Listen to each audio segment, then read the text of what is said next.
Welcome students, RBSC online classes की आपकी अपनी पाठशाला में स्वागत है। फिर से आपका हम पढ़ रहे हैं एसएसटी और एसएसटी में ज्योग्राफी का जो सेक्शन है उसका 9th चैप्टर आज हम पढ़ने वाले हैं, जो कि है भारतीय कृषि, इंडियन एग्रीकल्चर। कृषि जो है वो हमारी अर्थव्यवस्था का बहुत बड़ा हिस्सा है। भारत की जो जनगणना हुई थी 2011 में, उसके अनुसार 48.9%, 48.9% जो जनसंख्या है वो कृषि पर निर्भर करती है, और 13% से अधिक जो जीडीपी है यानी कि ग्रोस डोमेस्टिक प्रोडक्ट, सकल घरेलू उत्पाद, वो कृषि पर निर्भर करता है। इसका मतलब हमारी अर्थव्यवस्था, हमारी सामाजिक व्यवस्था, जो रोजगार है, उन सब का एक बहुत बड़ा हिस्सा कृषि के साथ जुड़ा हुआ है। कृषि को जब हम पढ़ते हैं, देखिए इस चैप्टर में हम आपको कुछ भी ऐसा नहीं पढ़ाएंगे जो कि बहुत ज्यादा आपके लिए वर्णन करने लायक हो, समझना पड़े, ये वो कुछ भी नहीं। अगर आप ध्यान से पढ़ते हो तो चैप्टर पढ़ते पढ़ते ही आपको सारा लर्न हो जाएगा, ठीक है ना। इसमें फैक्ट्स हैं और आपको सिर्फ फैक्ट्स में ध्यान में रखना है। क्यों? क्योंकि एक तो दलहन फसलें जो है वो स्किप कर दी गई है, वो बिल्कुल रिड्यूस कर दिया गया है रिवाइज सिलेबस में, और दूसरा जो भारतीय अर्थव्यवस्था में कृषि का योगदान है वो भी रिड्यूस कर दिया गया है। तो यानी आपके जो इस चैप्टर में बचता है वो है खाद्यान्न फसलें, उसके बाद जो मुद्रादायिनी फसलें हैं वो, और तिलहन फसलें। तो बहुत ज्यादा लंबा चौड़ा इसमें है नहीं और बहुत ज्यादा वर्णन वाला हम आपको पढ़ाएंगे भी नहीं। हम आपको सिर्फ उतना ही पढ़ाएंगे जो आपको फैक्ट की दृष्टि से याद रखना होगा। तो अगर आप अच्छे से पढ़ते हो, साथ साथ पढ़ते हो, तो आपको एकदम हमारे साथ साथ ही लर्न हो जाएगा। तो शुरू करते हैं। सबसे पहले जो है परिचय दिया गया है कृषि का। देखिए बहुत अच्छा क्वेश्चन बनता है ये क्वेश्चन बनता है कि भारतीय कृषि के विविध रूपों को स्पष्ट कीजिए। यानी कृषि को जो है हम किस प्रकार अलग अलग रूपों में बांट सकते हैं। तो भारतीय कृषि के विविध रूप या different forms, various forms of Indian agriculture क्या हो सकते हैं? दो हो सकते हैं, एक तो ऋतु आधारित और एक फसल आधारित। एक जो सीजन पे बेसिस है और दूसरे क्रॉप्स पे बेसिस है, ठीक है ना। तो बस आपको ऋतु आधारित, फसल आधारित। अब ऋतु आधारित में क्या होता है, देखिए नाम से पता चल रहा है, जो कि सीजन्स पे डिपेंड करता हो, ठीक है ना। तो उसको हम 3 हिस्सों में बांटते हैं, खरीफ, रबी और जायद। खरीफ, रबी और जायद, ये 3 नाम आपको अच्छे से याद रखने हैं। खरीफ की फसलों का थोड़ा सा बस आपको जैसा मैंने कहा सिर्फ फैक्ट्स बताएंगे, हम बहुत ज्यादा वर्णन नहीं करेंगे कि आपका जो है दिमाग बहुत ज्यादा कंफ्यूज हो जाए, ऐसा कुछ नहीं है। सिर्फ फैक्ट पर हम बात करेंगे। खरीफ फसलों की बुआई होती है जून जुलाई में, it is sown in June and July. मतलब जो बीज होते हैं वो बोए जाते हैं जून जुलाई में, और फिर फसलें तैयार हो जाती है और अक्टूबर नवंबर तक उनको काट लिया जाता है, हार्वेस्ट कर लिया जाता है, ठीक है। अब खरीफ फसलों में होता क्या क्या है? चावल, गन्ना, बाजरा, मूंगफली, मूंग, उड़द, मक्का, soybean, rice, sugarcane, millet, groundnut, मूंग, उड़द, मेज एंड सोयाबीन। बस ये याद रखना है आपको, बुआई कब होती है, कटाई कब होती है, और मुख्य फसलें कौन सी है। ठीक ऐसे ही रबी की फसलों में भी इनकी बुआई होती है अक्टूबर नवंबर में, sown in October and November, and harvest in March and April. मार्च अप्रैल में इनकी फसल पक जाती है अच्छे से, तो इनको काट लिया जाता है। अब होती कौन कौन सी है? गेहूं, चना, जौ, तिलहन। तिलहन का मतलब वैसे वो फसलें जिनसे कि तेल निकाला जा सकता है, उनको तिलहन फसलें कहते हैं। जीरा, धनिया, अफीम और isabgol. Wheat, gram, barley, oil seeds, cumin, coriander, opium and isabgol. बस ये है फसलें वो जो रबी में बोई जाती है।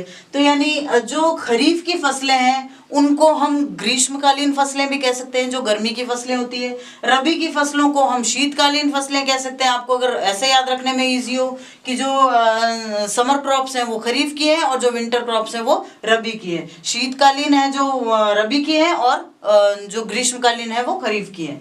और फिर तीसरी होती है जायद। जायद में आपको इतना याद रखना है कि हरी सब्जियां और चारा उगाया जाता है ज्यादातर। तो ये कौन से मौसम में उगेगा? ये बारिश के मौसम में उगेगा, ठीक है ना। तो जायद जो है उसमें आपको सिर्फ ये याद रखना है कि हरी सब्जियां, green vegetables and fodder are being sown and harvested in this kind of crop. तो इसमें सिर्फ जो है हरी सब्जियां, चारा उगाया जाता है।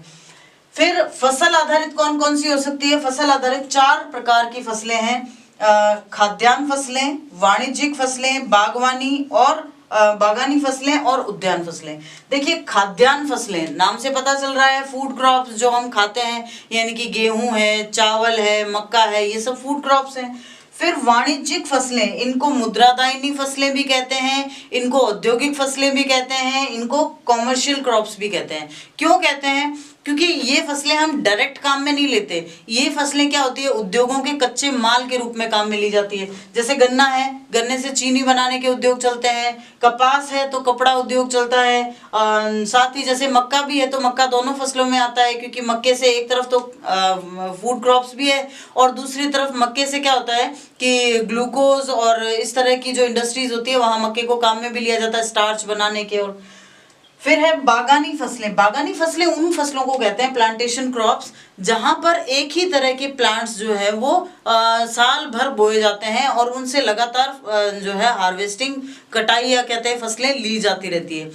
ऐसे ज्यादातर होते हैं चाय के, कॉफी के, इस तरह के, रबर के, इस तरह के जो बागान होते हैं वो बागानी फसलों या फिर प्लांटेशन क्रॉप्स में काउंट किए जाते हैं। फिर लास्ट है उद्यान फसलें या गार्डन क्रॉप्स। ये जो सब्जियां उगाई जाती है, फूलों की खेती की जाती है, ये सब जो है गार्डन क्रॉप्स या उद्यान फसलों में काउंट की जाती है। तो बहुत ज्यादा आपको कंफ्यूज नहीं होना है, आपको सिर्फ डेटा वाइज पढ़ना है। जितना डेटा, जितना फैक्ट आप अच्छे से समझोगे, देखो आपको रट्टा भी नहीं मारना है, आपको जल्दी से समझ में आ गया गर्मी में खरीफ, सर्दी में जो है रबी और बारिश में जायद। अब हम भी थोड़े बहुत जमीन से जुड़े हुए हैं, आप सभी जमीन से जुड़े इंसान हो, तो आपको पता होता है कि गर्मी में ये सारी फसलें आती है, सर्दी में ये सारी फसलें उगाई जाती है। तो सिर्फ थोड़ा सा ध्यान में रखना है और लर्न करना है, ठीक है ना। साथ ही साथ आपको ये सब लर्न होता रहेगा। 4 तरह की फसल आधारित होती है, खाद्यान्न, वाणिज्यिक, बागानी और उद्यान। अब आपके जो चैप्टर बचा है, जो रिवाइज सिलेबस है, उसके अंदर इस चैप्टर में सिर्फ 3 तरह की फसलें आपको पढ़नी है। वो है खाद्यान्न फसलें, वाणिज्यिक फसलें और साथ ही साथ तिलहन फसलें आपको पढ़नी है। तिलहन फसलें, तिलहन यानी कि वो ऑयल सीड्स जो होते हैं जिनसे तेल निकाला जाता है, वो थोड़ा सा टॉपिक है। तो आइए बात करते हैं उन टॉपिक्स के बारे में। तो स्टूडेंट्स, मैंने कहा था ना आपको कि ये सारा चैप्टर हम आपको इस तरह से समझाने वाले हैं कि आपको साथ के साथ लर्न हो जाएगा। बिल्कुल टेबल वाइज आपको बता रहे हैं ताकि आपको बहुत ज़्यादा वर्णन नहीं पढ़ना पड़े और इसी टेबल में सारे के सारे जो आपको है फसलें लर्न हो जाएगी। तो सबसे पहले हम बात करते हैं खाद्यान्न फसलों या फूड क्रॉप्स के बारे में। देखो फूड क्रॉप्स वो होती हैं जिनको हम डे टू डे जो है खाने पीने में काम में लेते हैं, जो हमारे स्टेपल फूड्स होते हैं। स्टेपल फूड्स मतलब ऐसे जो भी खाद्यान्न जो हमारे डेली फूड में शामिल होते हैं। तो ऐसे खाद्यान्न फसलें जो भारत में उगाई जाती है वो 4 तरह की हैं मुख्य। सबसे पहली है गेहूं। तो आपको पढ़ना क्या है, देखिए यही सब चीजें आपको याद करनी है। सिर्फ वो सारा का सारा जितना डेटा, जितना फैक्ट आपको याद करना है वो इस टेबल में हमने कंसिस्ट कर दिया है, ठीक है। सबसे पहले हम पढ़ते हैं गेहूं के बारे में। तो गेहूं जब उगाया जाता है तो तापमान उसमें चाहिए होता है, टेम्परेचर 10 डिग्री से 25 डिग्री सेंटीग्रेड तक। यानी कि चूंकि गेहूं जो है रबी की फसल है, यानी कि शीतकालीन फसल, it's a winter session crop, तो ऑब्वियसली इसके अंदर तापमान इतना ज्यादा नहीं चाहिए होता है। तापमान 10 से 25 डिग्री सेल्सियस तक इसमें सफिशिएंट है। और बारिश जो है वो मध्यम बारिश इसमें चाहिए होती है 25 से 75 सेंटीमीटर तक, 25 से 75 सेंटीमीटर तक।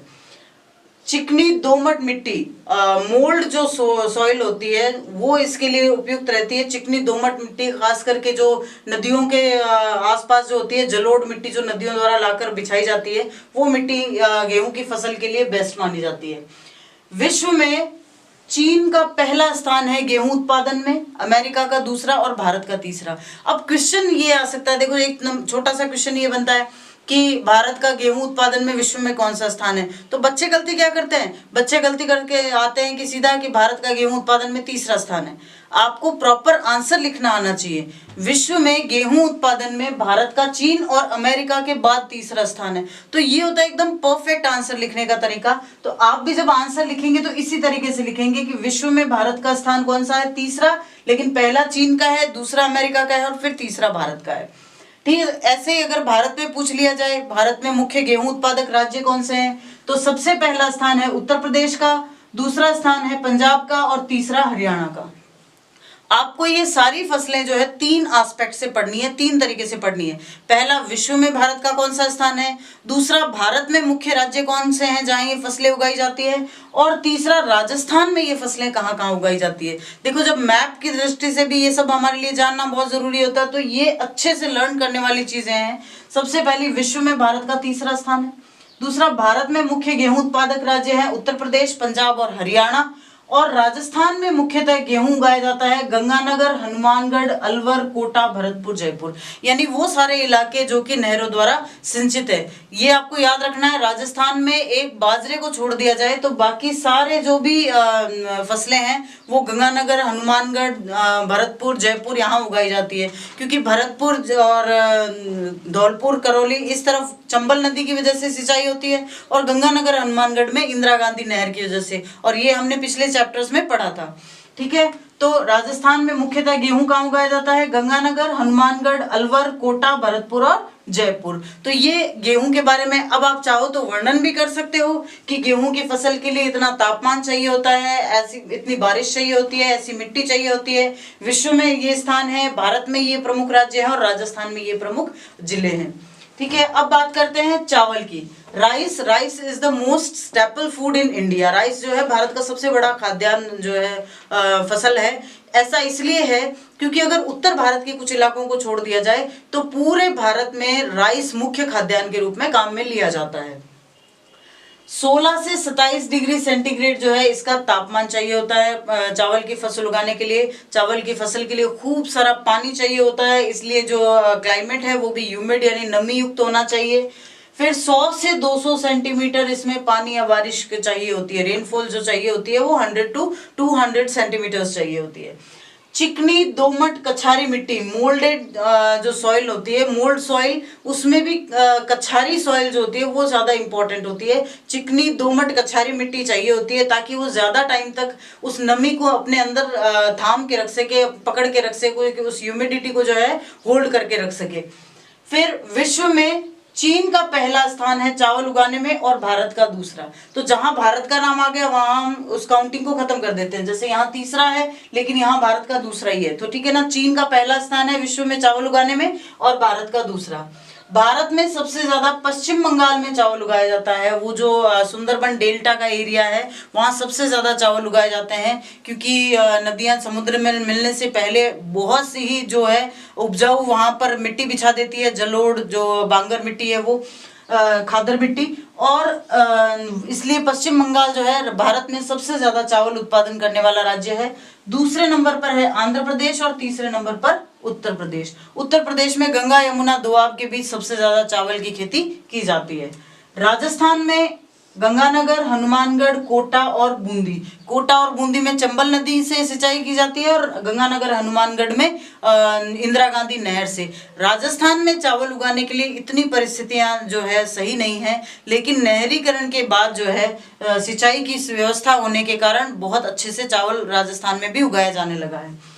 एक बात जो आपको चावल की फसल में याद रखनी है कि चावल की भारत में 3 फसलें ली जाती है, अमन, आउस और बोरो। अमन जो है वो शीतकालीन फसल है जो सर्दी में ली जाती है, जो रबी की फसल है। आउस जो है वो वर्षाकालीन फसल है और बोरो जो है वो ग्रीष्मकालीन फसल है। हालांकि सबसे ज्यादा जो फसल भारत में चावल की ली जाती है वो अमन है। अमन की फसल यानी कि शीतकाल की फसल, सर्दी की फसल या जो विंटर क्रॉप है अमन, वो भारत में सबसे ज्यादा चावल की ली जाती है। बोरो या ग्रीष्मकालीन या जो समर क्रॉप है वो सबसे कम ली जाती है। फिर बात करते हैं मक्का की। मक्का जो है स्टेपल फूड तो है ही, खाद्यान्न फसल तो है ही, साथ में ही वो कमर्शियल फूड भी है। वो जो है ऐसी मुद्रादायिनी फसल भी है या वाणिज्यिक फसल भी है।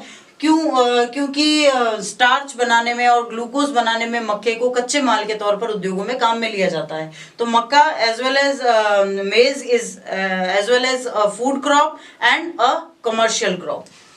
मक्का जो है ओरिजिनली भारत की फसल नहीं है, मतलब शुरू से ही भारत में मक्का नहीं उगाया जाता था। 17वीं शताब्दी में जब पुर्तगाली भारत आए, जो डचेस जो है इंडिया में उन्होंने इन्वेजन किया था, उस समय वो अपने साथ जो है मक्के की फसल या मक्के के बीज लेके आए और वहां से उन्होंने मक्के की क्रॉप्स जो है लेनी शुरू की थी।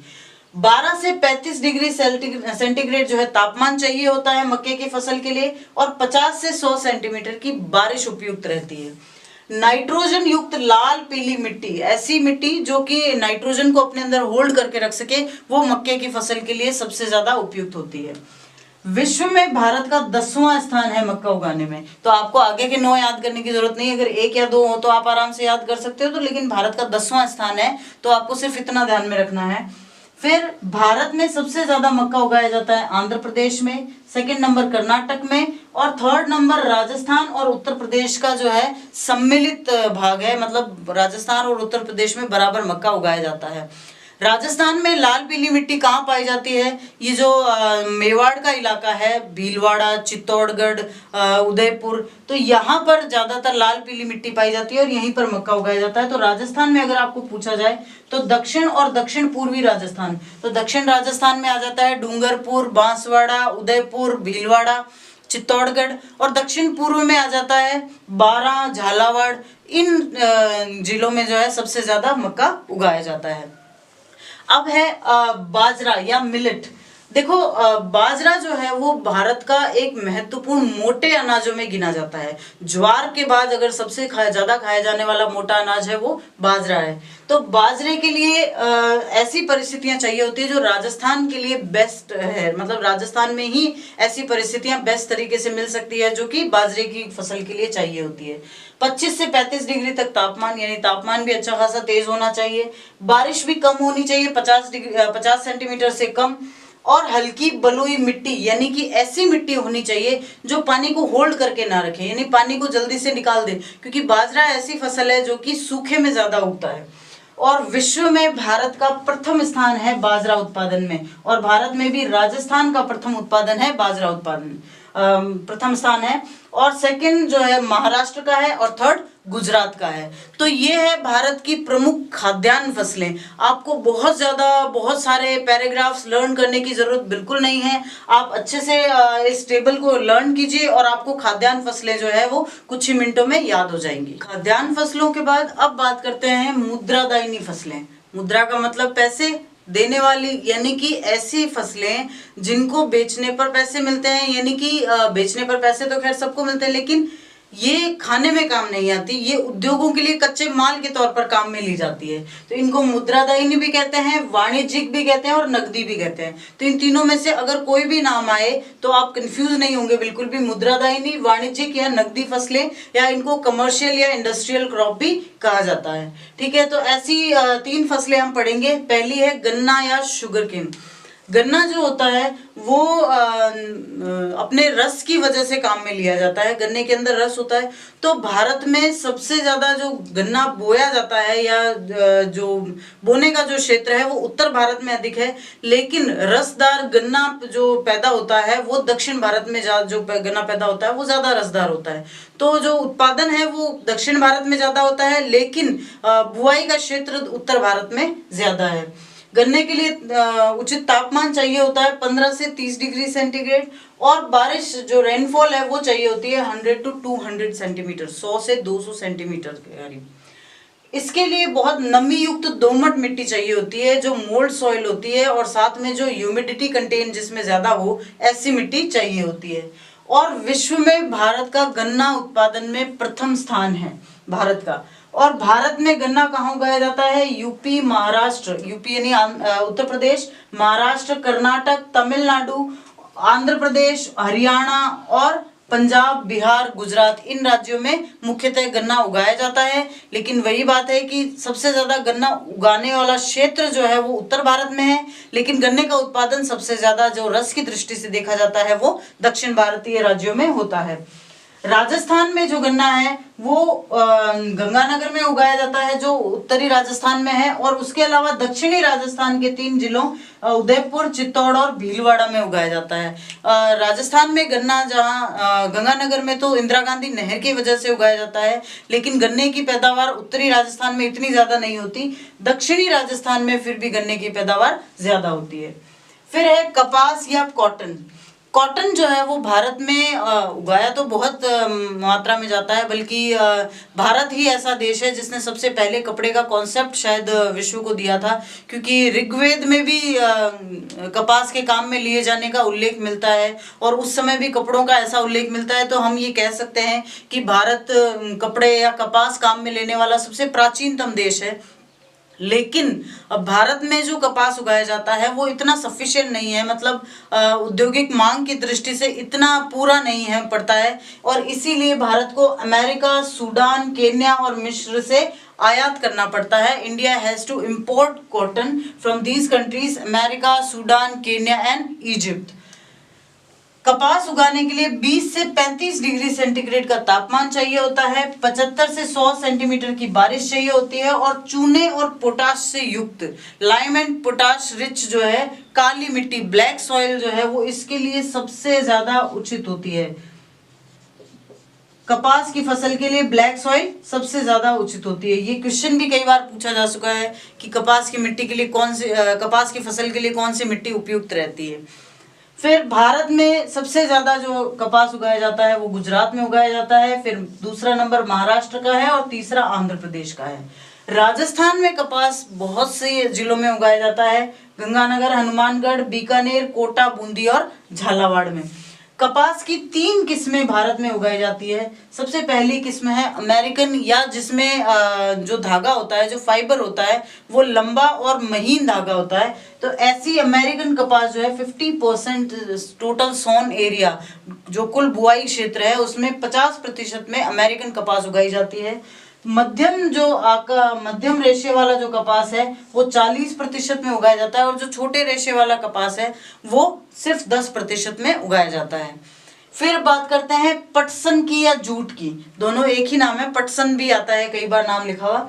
जूट जो है ये भी एक रेशेदार फसल है, और जूट को लुगदी उद्योग में काम में लिया जाता है, कागज उद्योग में काम में लिया जाता है, डोरियां, रस्सियां बनाने में काम में लिया जाता है, और जो अनाज वगैरह डालने के लिए जो बोरे बनाए जाते हैं उनके काम में लिया जाता है, कालीन बनाए जाते हैं। तो जूट भी बहुत जो है काम आने वाली मुद्रादायिनी फसल है। जूट को उगाने के लिए उष्ण कटिबंधीय आर्द्र जलवायु, ह्यूमिड ट्रॉपिकल जो क्लाइमेट होता है वो चाहिए होता है। उष्ण कटिबंधीय, देखो विश्व जो ग्लोब है उसको 2 कटिबंधों में बांटा गया है। कटिबंध खैर खूब सारे हैं, लेकिन जो 0 डिग्री इक्वेटर है उससे ऊपर, और कैंसर लाइन और कैप्रिकॉर्न लाइन के बीच का, यानी कि जो मकर रेखा और कर्क रेखा के बीच का जो इलाका है उसको उष्ण कटिबंधीय भाग कहा जाता है। ठीक है ना, मकर रेखा और कर्क रेखा के बीच के भाग को उष्ण कटिबंध कहा जाता है। तो उष्ण कटिबंध में जो आर्द्र जलवायु होती है, आर्द्र का मतलब जिस जलवायु में नमी बहुत होती है, ऐसी जलवायु में ज्यादा पटसन का या जूट का उत्पादन किया जाता है। और एल्यूवियल सॉइल या जलोढ़ मिट्टी इसके लिए उपयुक्त रहती है। जलोढ़ यानी नदियों द्वारा लाकर बिछाई गई मिट्टी, ऐसी मिट्टी इसके लिए सर्वाधिक उपयुक्त रहती है। राजस्थान में जूट या पटसन का उत्पादन नहीं किया जाता। भारत में सबसे ज्यादा जूट का उत्पादन पश्चिम बंगाल में किया जाता है। उसके अलावा थोड़ा बहुत असम, बिहार, झारखंड और त्रिपुरा में भी किया जाता है। तो ये है भारत की प्रमुख मुद्रादायिनी फसलें। अब बात करते हैं तिलहन फसलों की, ऑयल सीड्स। खाद्यान्न फसलें वो जो खाने में काम में ली जाती है।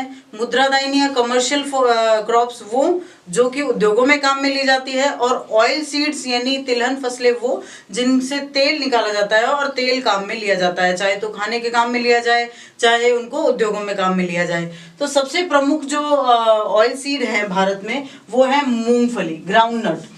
ग्राउंडनट जो है अच्छा, इसमें इस सेक्शन में आपको इतना ज़्यादा याद नहीं करना है कि कितने टेम्परेचर की ज़रूरत होती है, कितनी रेनफॉल चाहिए होती है। छोटे छोटे से फैक्ट्स है, बस वही याद करने हैं। हम वही लिखवा रहे हैं आपको जो कि आपको याद करने हैं, क्योंकि उसके अलावा बहुत ज़्यादा कंफ्यूज होके और बहुत ज़्यादा वर्णन याद करने से कोई फ़ायदा नहीं है।